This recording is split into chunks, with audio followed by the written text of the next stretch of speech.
is the best day of the year. I get to see all these smiling faces up front and the many astonished and shocked faces back there. These students had a large team guiding and mentoring and teaching them. And at this point, on behalf of the graduates, I'd like to thank our awesome faculty and staff.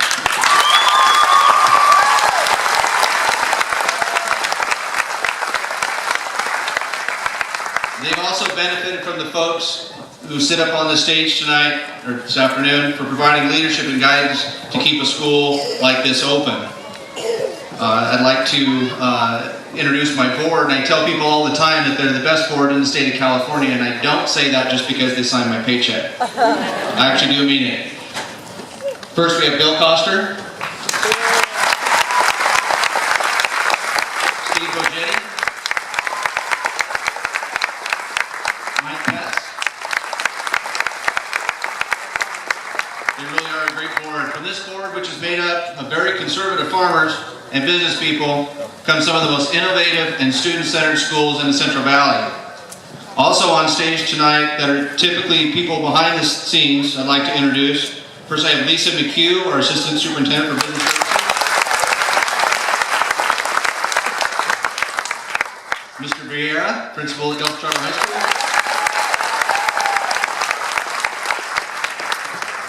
Steve Payne, Deputy Superintendent, my number 2.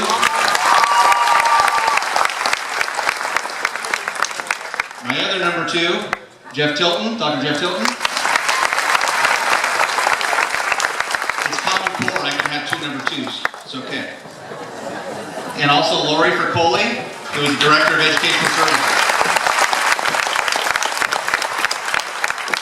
Also on stage we have Assembly Member Susan Eggman, who's going to be giving our keynote speech later, and I'll give her a much more well-deserved introduction in a minute. So, enjoy the show.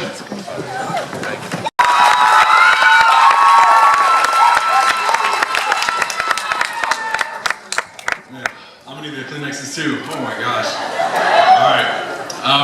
As I start out by welcoming all the parents and the family that have made it today, it really is. It means a lot for you guys to come all the way out. And I know a lot of you have come very far away, so thank you guys. I'd also like to welcome all the faculty and all of our honored guests. Yeah, it's an honor for you guys to be here. If you guys don't know, my name is Jonathan Wimmer, and I've been at this school since 7th grade, so 6 years, and honestly, I have no idea where the time goes. This school has changed in the last 4 years, since we were freshmen, all of us. It really has, and this graduating class has seen Delta go through a lot of changes. This class was the first to go all 4 years strictly on campus, like Mr. Tony said. This class began our homecoming traditions this year, like Powder Puff, and our homecoming floats.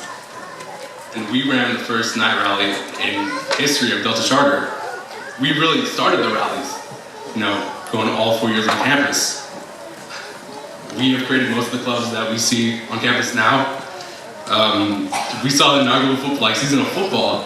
And who thought a school with 300 people would have a football team? Who thought?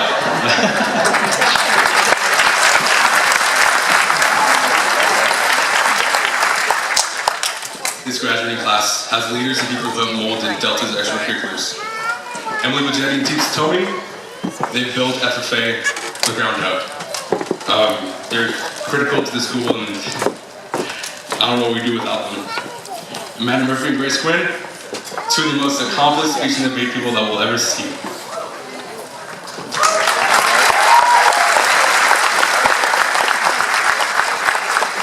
Ashton Maxwell and Levi Robles.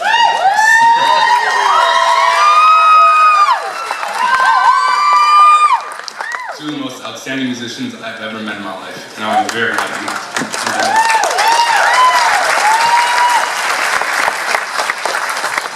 If I named every person I wanted to speak about, I'd be here for the rest of the day, honestly. So yeah, you all have helped build up Delta to what it is now and what it will be in the future. If Delta wasn't known before, it sure is now, and that's all thanks to all of your hard work and dedication. So thank you. This class is a very special group of people, and there's an undeniable quality that lies within each graduate that sits in front of me today. The ability to change the world and lives within it for the betterment of humanity. What I see in front of me is a group of people that have worked very hard to get where they are today, and won't let anything stop them. What I see in front of me is a group of people that is ready to go out into the world and do something very special. Some of you may not see that in yourself, but I can see it all. I know one day I'll be at home watching the news and see one of you on there. I could probably say that I went to school with them, that we went to Delta Charter, and we had the time of our lives. You all have worked very hard to get where you are today. Nobody said graduating from high school is going to be easy. If you know somebody that said that, they're a liar, 100%. So I would hope after this ceremony, you not only go out and celebrate, not only passing your senior year, but also celebrate what you've been able to accomplish for Delta Charter these last 4 years. Thank you.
Congratulations to the graduates, to the families, to the faculty, to the board.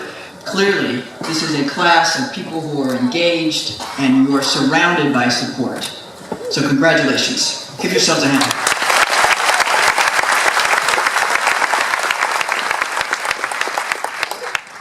So as I say congratulations, just know that this is not the end.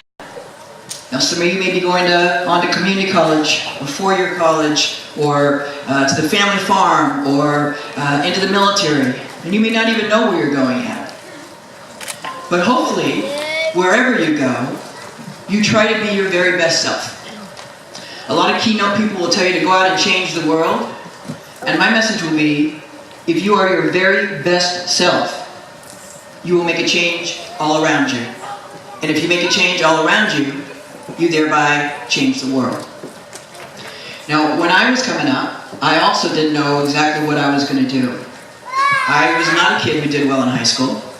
I barely graduated with like a, I won't even say how low my GPA was, but it was very low.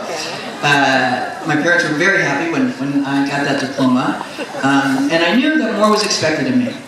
And I knew that I had to do a little bit something more with my life because I had so many people who loved me and believed in me, and I didn't want to be my biggest obstacle. Because that, I think, is one of the key things to learn in life. You can be your biggest advocate and asset, and you can also be your biggest obstacle. So you want to try to use whatever hardships come your way, not to define you, but to inspire you to do something different. So right out of high school, I went to the military. And I served 4 years in the United States Army as a combat medic. Thank you.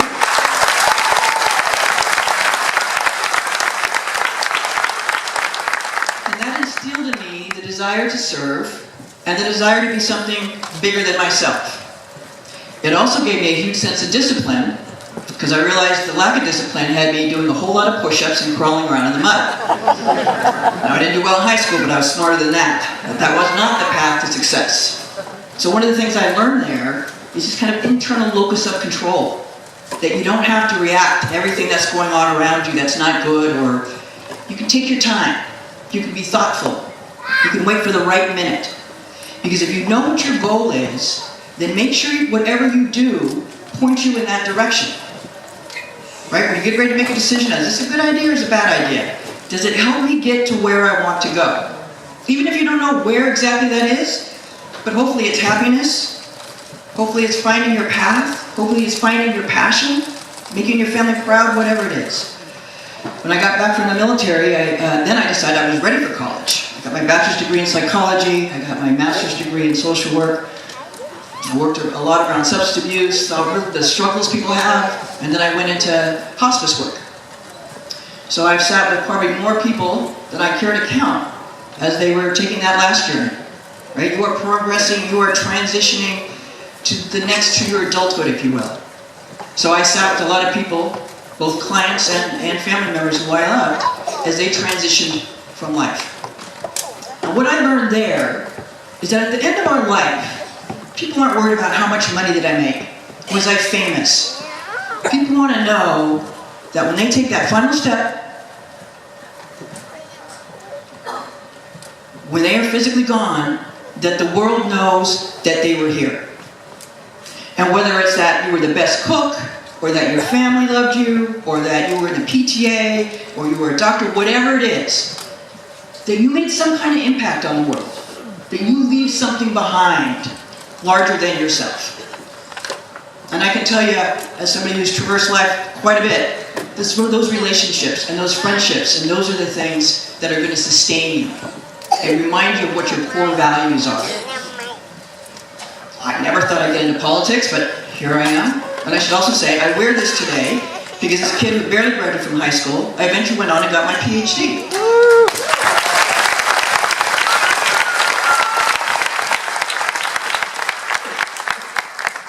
So my regalia is the most expensive outfit I have, so I wear it whenever I can. But then be able to teach social work to young people to go out and make a difference in their own life. And never thought about being in politics. But again, kind of having the courage that we have to do more. And when you sit and talk with individuals about the lives they're living, sometimes you realize that there are bigger obstacles that get in people's way of success than themselves. Whether it be immigration policy, whether it be educational policy, whether it be investment in mental health, that sometimes those things, we need to fix them at a larger level so that people can rise to their full potential. Again, so that when they leave, the world knows they were here because they've had all the tools they need to be able to climb a little bit ahead. So when I first ran for office, people, wanted me to deny all parts of who I was. But if you do not have the courage to be who you are, you can never be your best self. You have to have the courage to be who you are and to bring your full self to the picture. Whether it's somebody whose English is a second language, whether you're a foster kid, whether you're LGBT, whether you're whatever you are. Bring all of that. Bring all of that to the equation. Because it's going to be able to relate to somebody a little bit more. because you had bigger experiences. You've had a bigger ability to know and let people know you. As you go forward right now, I'll tell you the hardest thing about being in politics right now. I mean, there's a lot of stress. We just did all our bills. I was in this session for 12 hours at a time, for days on end.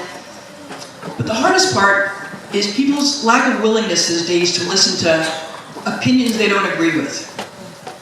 And as you go away from school, you're going to move in, or you're going to talk with people who think more like you.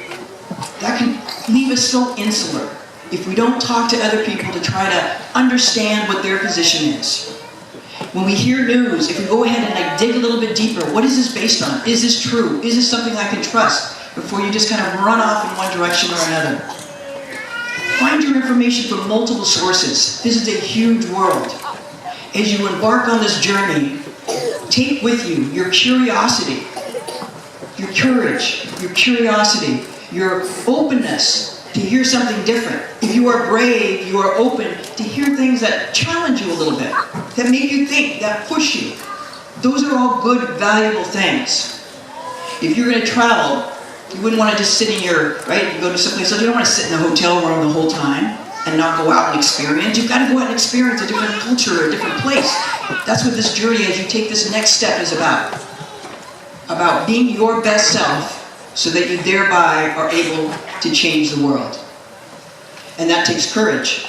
One of my first jobs in substance abuse, I was, I'll never forget, because it was defining for me. One of the things I was evaluated on was my courage to act. Courage to act. Something I've taken forever.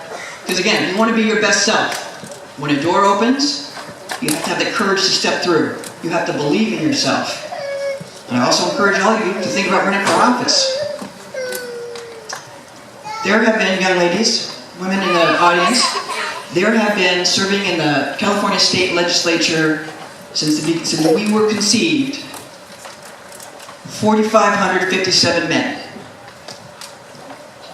There have been 154 women in totality that has represented you at the state level. We know this beautiful gender balance you see before us now, it should be everywhere. So I want you all to succeed, but young women, I want you to hear especially, your voice is needed, your leadership is needed, your passion, your courage, all of those things are needed and valued. Don't discount yourselves.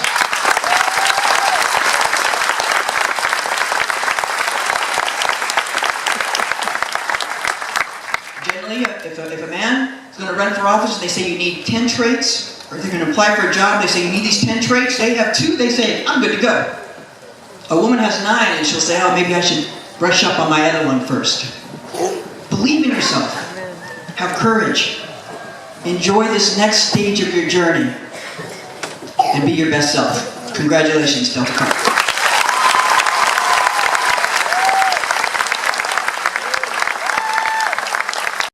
My name is Sarah Everingham, and it is a pleasure to be speaking before you as your class of 2018 valedictorian.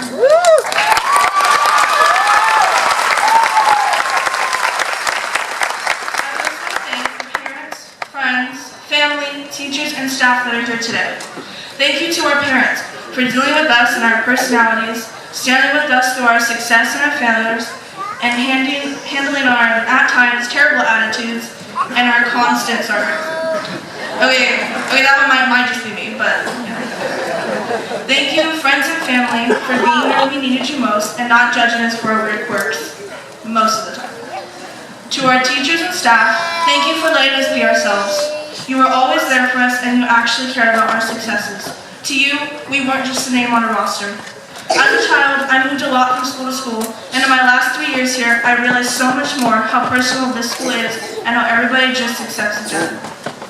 So yeah, maybe we're just a bunch of weirdos, but you still taught us and helped us to get to where we are today. Next, I want to congratulate you, class of 2018. You've made it through 4 years of changing teachers, curriculum, and pretty much everything else. Even with all that, you've still managed to make it to this day. The day we've all been waiting for. To graduate, to leave the nest, to spread our wings, to go on to bigger and better things like rent and taxes. Okay, so it might not all be rainbows and butterflies. Actually, it's quite terrifying if you think about it. about it. The fact is, these next 4 years are the most important, because these are the years where we try and figure out what we want to do to contribute to society. Some of us have already figured it out. We all know Emily is going to be an art teacher, and Greta will be a makeup artist and hairdresser for Hollywood in no time. But some of us have no idea what we're even eating for dinner tonight, let alone what we want to do with the rest of our lives. It can be a scary thing to think about, and you might get out there and you might want to do so many things that you don't even know where to start. This world is big and full of people, and sometimes those people want to mold you into what they want. They want a perfect person who will be exactly how they want you to be.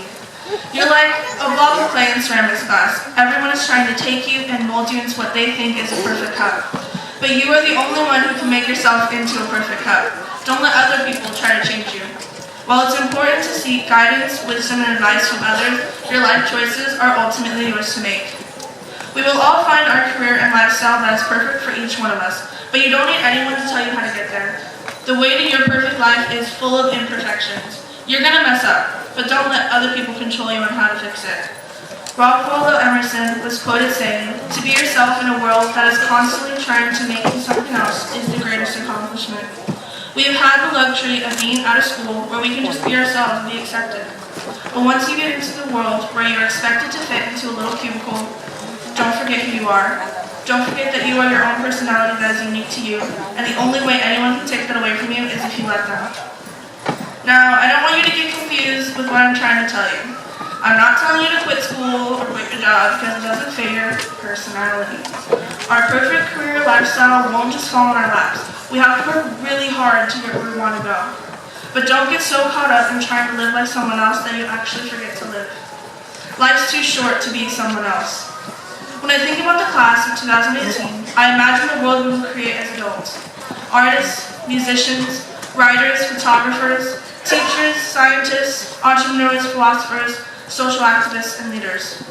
We can change the world. No, we're not perfect, but that would be pretty boring. We are each uniquely ourselves. If you take anything away from this speech, then take away that you should always stay true to yourself no matter what.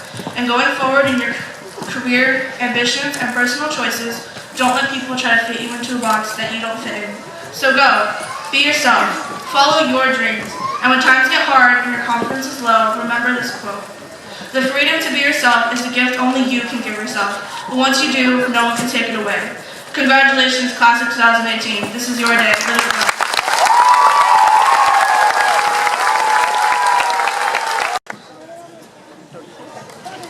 Levi Robles.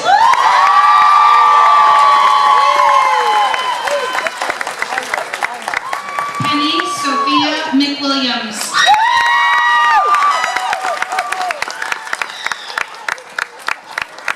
Jasmine Alicia James.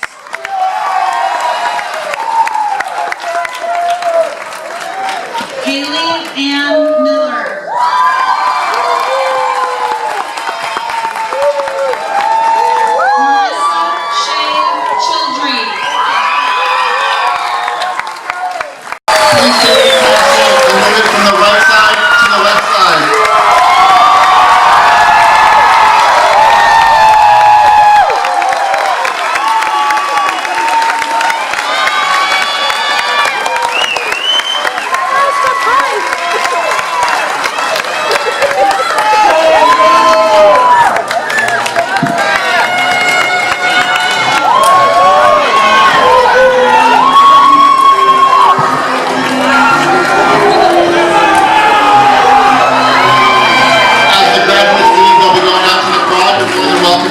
Meet them, take pictures. Thank you for coming to Delta Charter's graduation. Thank you.